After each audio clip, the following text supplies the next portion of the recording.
Good morning, y'all. It's good to be back with you this morning as we continue our study of Genesis. This morning, I'm coming to you from a little bit different location. Karen and I have been out of town this week, spending some time with our family, and I'm recording this morning at the Millington Church of Christ, where Karen grew up and her parents attend. And I'm thankful to them for allowing me to use their auditorium for a little bit to record. But don't worry, I'll still see most of you, or a number of you at least this morning at worship. We will be back home by the time you're watching this, and so we'll still see you at worship. But I am recording on location this morning, so it's a nice change of scenery. Maybe not quite the scenery that Brent brought us on Wednesday night, but hopefully this will work nonetheless. Well, this morning as we continue our study through the book of Genesis, we arrive at a series of chapters in Genesis 29 through 31 that really are full of dysfunction. When you read the stories of Genesis 29 through 31, and Jacob experiences in his 20 years' time living in the house of his uncle Laban, it really begins to seem as if this family could not be more dysfunctional and crooked and faithless if they wanted to. In fact, one of the major themes we're going to see as we look at our text together this morning is the dehumanization that happens in the way people are treated. That people aren't even being treated like they should as individuals and as humans. But that every step of the way, the relationships and the interactions that are happening are broken. That they are in conflict with one another. That what we are seeing is the realities of living in this broken and fallen world. And that's clear from the very beginning there in Genesis chapter 29. As Genesis 29 opens, Jacob has finished the rest of his journey. Last week we talked about Jacob's experiences and his encounters with God at Bethel, as he was in the midst of this journey when he stopped for the night and meets God. But by the time chapter 29 opens, Jacob finally gets to his destination. And he arrives at a well, perhaps the same well that his father's servant, Eliezer, had arrived at in Genesis 24. But as we think about the experience of Eliezer, or whoever Abraham's servant was there in Genesis 24, and we compare that with the experience of Jacob here in Genesis 29, we could not find two more different realities, two more different circumstances, or two more different approaches to the situation. Abraham's servant, of course, had arrived with a full caravan loaded down with riches and valuable, priceless gifts. Jacob, on the other hand, arrived empty-handed, exhausted from a journey, not with caravans and camels and gold and silver gifts, but he shows up with pretty much what's on his back. Upon getting there, Abraham's servant had committed his mission to prayer. He had turned it over to the God of his master Abraham and placed his full faith and confidence in God to lead and handle the situation. Jacob, on the other hand, if he did pray, we have no record of it. And given the things we've talked about already, it seems rather unlikely that Jacob would have prayed, because even after encountering God, we still don't see Jacob yet fully embrace the God of Abraham and Isaac as his God. When he gets to the well, chapter 29 tells us that he moved the stone himself. At this point in the ancient Near Eastern world, wells would not have been what we think about them. When we think about wells, we think about these big round structures that have bricks and stones all the way around them that kind of elevate them to protect the well. The well, of course, is just a hole in the ground. But what we think about with the well is really the brick structure around it. But we're not yet there. So at this point in time, most wells would have just been covered over with a stone. That would have made the well harder to see from a distance, so that your enemies could not come and steal your well and gain access to it. It would have made it safer to ensure that no one fell into it, rather than just being an open hole in the ground. You're not watching where you're going, boom, all of a sudden you're in the well. So there's a number of things we've done, but this would have been a very large and heavy stone. And that it tells us that Jacob moved it himself is nearly miraculous. This was not a one-man stone. This was not a stone. The stone was too big for one man to move it. It would have been almost impossible for such a thing to happen. But Jacob does it. But in doing that, even that shows us just how self-sufficient Jacob saw himself, and just how self-sufficient he wanted to be. Again, in stark contrast to his father's servant, who arrives at the well and asked Rebekah to draw him some water. Furthermore, when they do eventually find the wife they have come looking for, Abraham's servant again stopped to thank God for leading him to his master's family, for leading him to a wife. Jacob, meanwhile, doesn't stop to thank God. He's entirely too caught up in Rachel. In fact, we see that both sisters, Leah and Rachel, are there. But Jacob is clearly interested in one. It tells us that Leah had soft or gentle eyes, that she was indeed pretty. But it portrays Rachel as being exceptionally beautiful. And so, what does Jacob do? Well, he flexes his muscles, immediately kisses her, and then wept. Now, y'all, I've seen a lot of guys try to flex their muscles and kiss a woman. I don't think I've ever seen any of them weep after that. But nevertheless, that's what happens here. Jacob is swept away by the beauty of Rachel. And so he's now here in the land of his uncle Laban. He has found the woman whom he wants to marry. And after a month of being there, with no wages, just working for a month, Laban offered to pay him for his wages. Now, this is a very odd situation, because Jacob was family. Jacob was his nephew. And Laban here treats him just like a hired hand. This is a very uncommon way for family to have been treated in ancient Near Eastern cultures. And Laban seems to have no issue with it. Well, Laban offers to pay him for his work. And Jacob says, no, I don't want to be paid. Let me marry Rachel instead.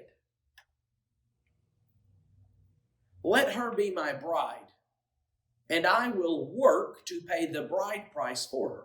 Now, we've talked about this before, but a bride price was not uncommon in the ancient Near Eastern world. This bride price would have served to take care of the bride, some of it at least, would have taken care of the bride in the event of death or divorce or something like that. And so Laban says, all right, you want to marry my daughter Rachel? then it'll cost you 7 years of work. Now, we need to put that into context a little bit, because in the ancient Near Eastern world, an average bride price was some 30 to 40 shekels. 30 to 40 shekels was the average bride price. A laborer who worked would make somewhere around 10 shekels per year.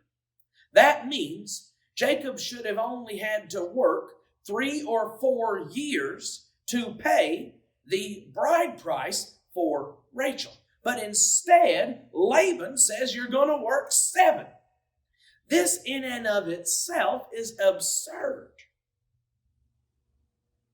This was ridiculously high. Yes, Rachel was beautiful, but this was beyond even normal levels of what would be expected for an individual to pay as a bride price. Nevertheless, Jacob was so infatuated with Rachel that he says, I don't care, I will work the 7 years. And well, you know what happens next. Jacob works his 7 years, and at the end of his 7 years, Laban threw a feast to celebrate the wedding. The Hebrew word used here for feast oftentimes has a connotation with it in other uses of a feast where drunkenness occurs. And so it is likely here that Jacob was drunk, which might help explain the deception that soon occurs. So they throw this feast, Jacob is drunk, and Laban, instead of giving Jacob Rachel, gives him Leah. And Leah goes in to lie with him that night. And they consummate this marriage only for Jacob to wake up the next morning after coming out of his likely drunken state to realize the deception that has occurred. Perhaps the feast explains why Jacob did not realize in the moment what had happened. But nevertheless, he was indeed deceived. And it's a rather ironic turn of events, right? Because what do we know about Jacob's name? It means the deceiver. The deceiver himself had now been deceived. Well, Jacob was obviously angry, and he goes to Laban, and he will eventually be allowed to marry Rachel. He has to finish spending the rest of the wedding week with Leah, but after that, he'll be allowed to marry Rachel. But it's going to cost him another 7 years. Well, from this point forward, starting here in about verse 31 of chapter 29 and moving through the middle of chapter 30, we're going to see this family squabble really begin to escalate, as Leah is going to get caught in the crossfires between Jacob and Laban through no fault of her own, as well as become a major source of angst and discord with her sister Rachel.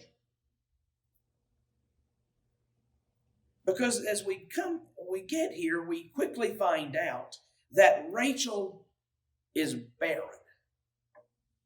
This again continues a long trend of Israel's matriarchs. We've seen this before, right? Sarah was barren for years and years and years. For 20 years, Isaac had prayed that Rebekah would have children as they had struggled with barrenness. We've talked at length about the social stigmas of being barren as a woman in the ancient Near Eastern world. Rachel here is barren. But perhaps because of all of the sorrow and the suffering and misfortune she had experienced, God blessed Leah with children. But it tells us here in the text that Jacob hated Leah. That's a poor translation of this word. Yes, the word can be translated hated, but in this context, I think it's a better translation of Jacob loved Leah less. She clearly knew where she stood with her husband. She was the wife he had not wanted, but had gotten through the deception of her father. And so she hoped that her children would help Jacob love her more. She even named her children with names that reflected her hope and her faith in God.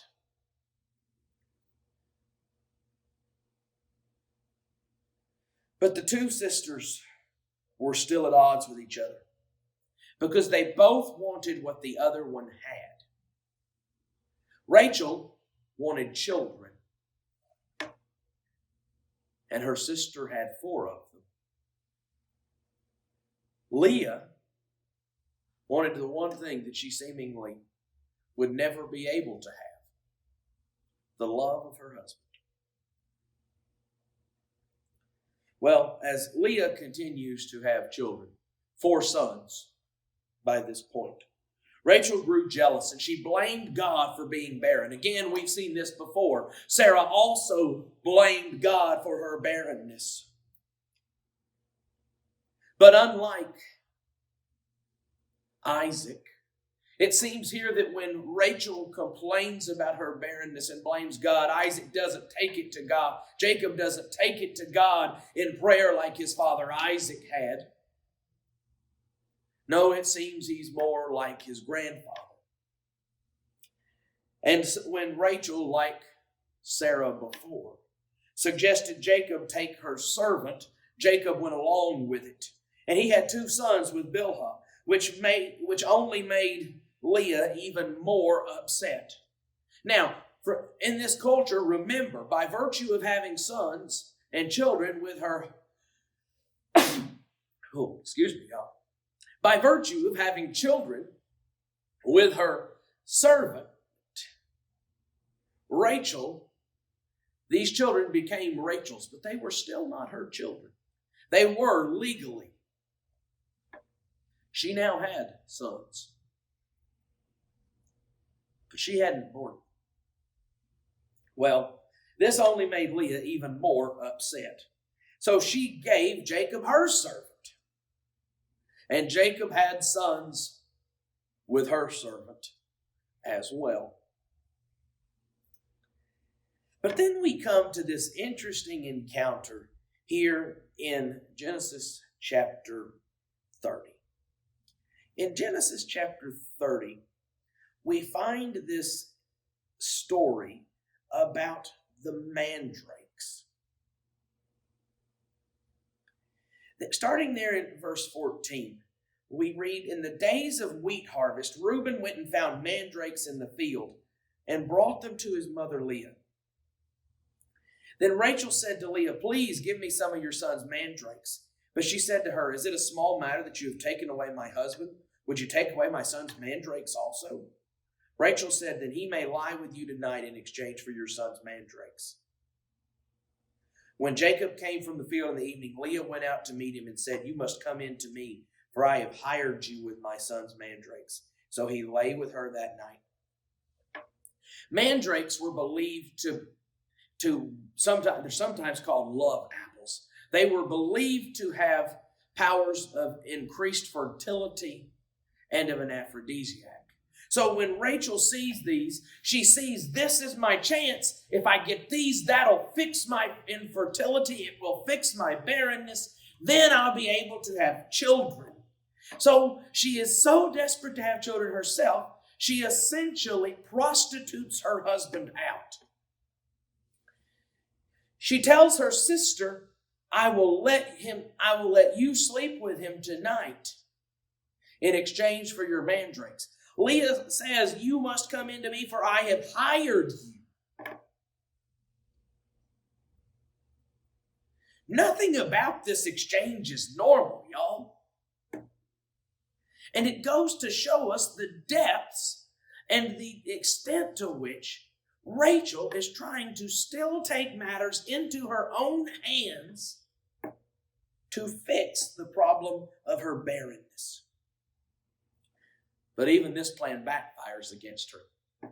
Because, as verse 17 tells us, God listened to Leah, and she conceived and bore Jacob a fifth son. And Leah said, God has given me wages because I gave my servant to my husband. So she called his name Issachar. In fact, Leah is going to go on to have another son as well, Zebulun, and a daughter. Time and time again here, we see all of these things playing out where they're trying to do things their own way and getting nowhere.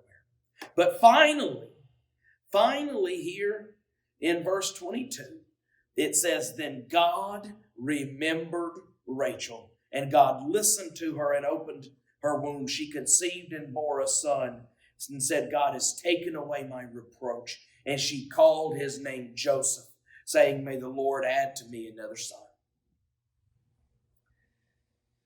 Well, with the birth of a son, it seems that the last thing Jacob had been waiting on to finally get out of Dodge had occurred.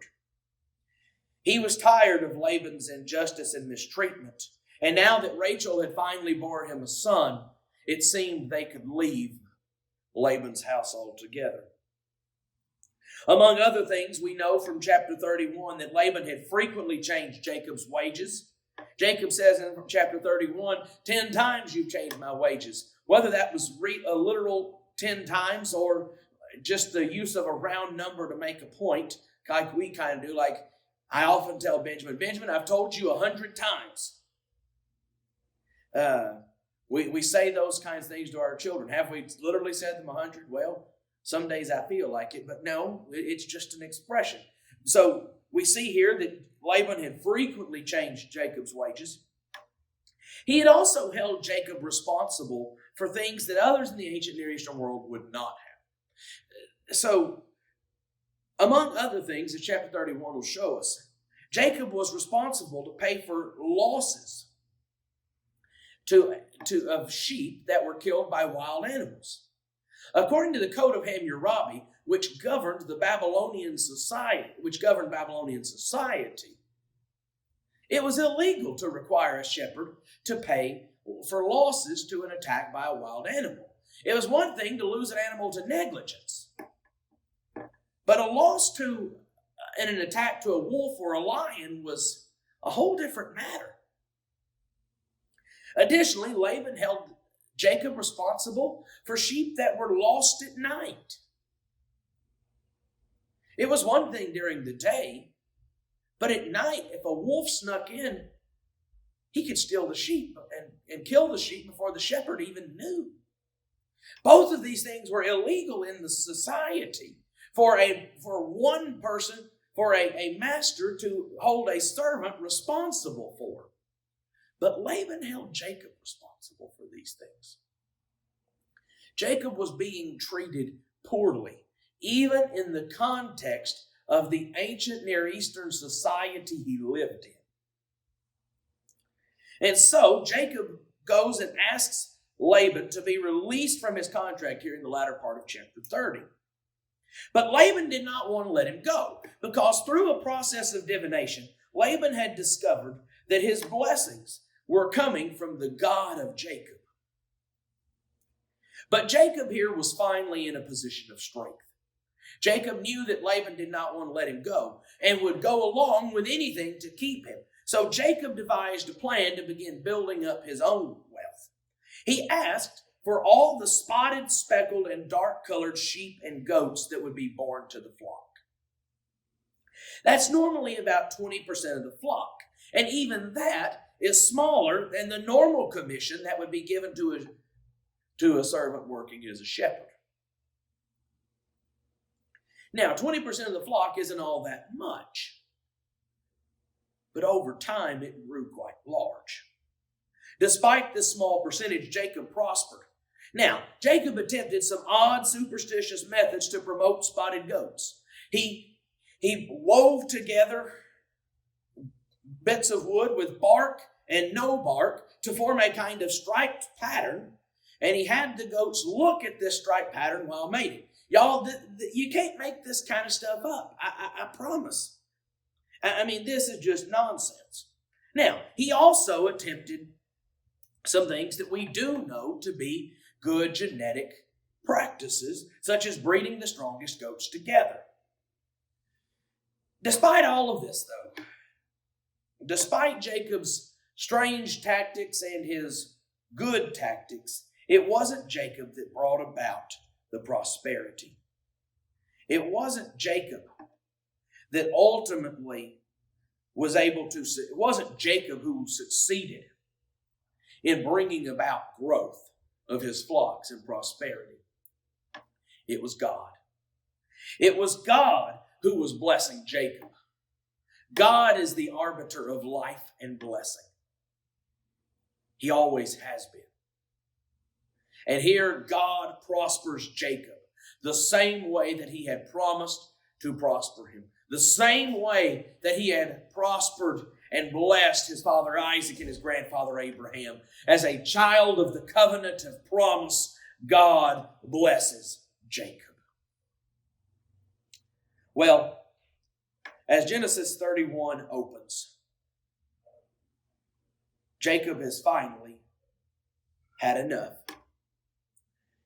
And so Jacob realized that Laban did not regard him with favor, that Laban looked upon him with contempt. And in verse 3, God speaks to Jacob and he says, "Return to the land of your fathers and to your kindred, and I will be with you." We've heard this promise before, haven't we? This is the promise God made to Jacob back in chapter 28. The promise we looked at last week. And so when God speaks to Jacob and says, "Jacob, it's time to go home. 20 years is long enough," Jacob goes. That was all he needed. And so he acted. He'd had enough of Laban and he was ready to go. But Rachel and Leah had also had enough of their father as well. Jacob calls a meeting together of his family and he tells his wives we're getting ready to go. And they also were upset. Apparently their father had already burned through all of the money that he had made off of Jacob in their bride prices, including money that actually belonged to them. They too were upset. And so they left, moving very quickly to get out of Dodge. In fact, they're going to cover an absurd amount of ground on foot in just a very short period of time.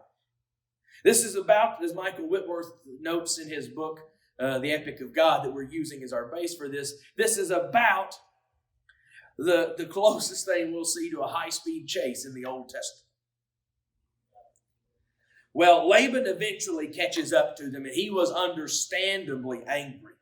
But he knew that he could not exact retribution. God had spoken to him and warned him about retribution. But on the way out of Laban's house, Rachel had taken his household gods. In the ancient Near Eastern world, these household gods were regarded in some cases as deities, in other cases more like family good luck charms almost. But they were very important to a family. And so when these household gods, who also were probably the source of Laban's divination, came up missing, he accused Jacob of stealing them, an affront that Jacob just could not tolerate. But so Laban attempts to search for them. And he wants to search Rachel's tent, and Rachel says, "Nope, you can't enter, I'm menstruating." Whether or not that was the case, we don't know.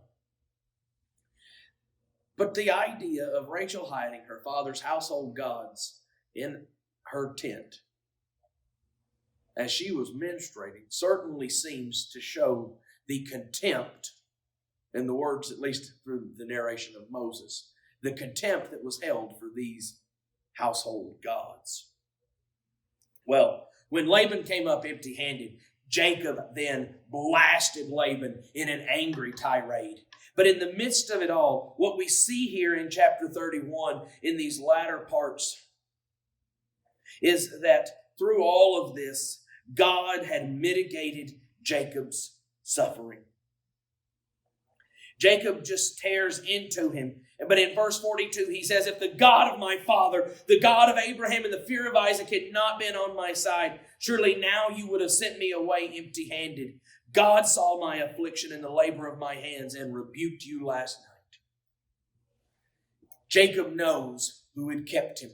Jacob knows who had protected him. It had been God who was with him all along. But even still, He's the God of my father, the God of Abraham and the fear of Isaac. He's not yet my God. Well, from there, Jacob and Laban finally reach a truce. They signed a treaty. They erected stones, and the land of Laban and the land of Jacob were separated once and for all. They had their feast. They sealed this covenant. But notice that in sealing this covenant, Laban says, the God of Abraham, or then he says in verse 53, the God of Abraham and the God of Nahor, the God of their father, judge between us. There's a divide here between the God of Abraham and the God of Nahor. Whoever the God of Nahor was, it certainly seems clear that Laban's God was not the God of Abraham and Isaac, and eventually Jacob. And a line had been drawn. But with that, we come to the end of chapter 31. Jacob and his family are now on the way home, back to the land of his father, back to the land of promise that God has given them, to a land that will one day be home to Jacob's 12 sons and their descendants. But as we think about Genesis 29 through 31, there are a few things we need to be reminded of. First off, I think we need to be reminded of the value of people. Throughout all of this, we saw that Laban was dehumanizing people through his actions. Jacob was, even to an extent as well, in the way he treated his wives. They weren't seen as people made in the image of God. And by stripping them of the value they hold as people, they were treated with contempt and injustice. We need to remember, as we've talked about time and time again, that all people are made in the image of God. They bear the imago Dei, the image of God. And by virtue of being made in the image of God, they deserve to be treated as such. And then finally, I think it's also worth us remembering that we need to be a people who have faith even in tough situations, particularly tough situations at work. Much of Jacob's stress came at the hands of his father-in-law and boss, Laban. Some of you may have bosses at work who dehumanize you a bit through their actions, who make it hard to just get through the day.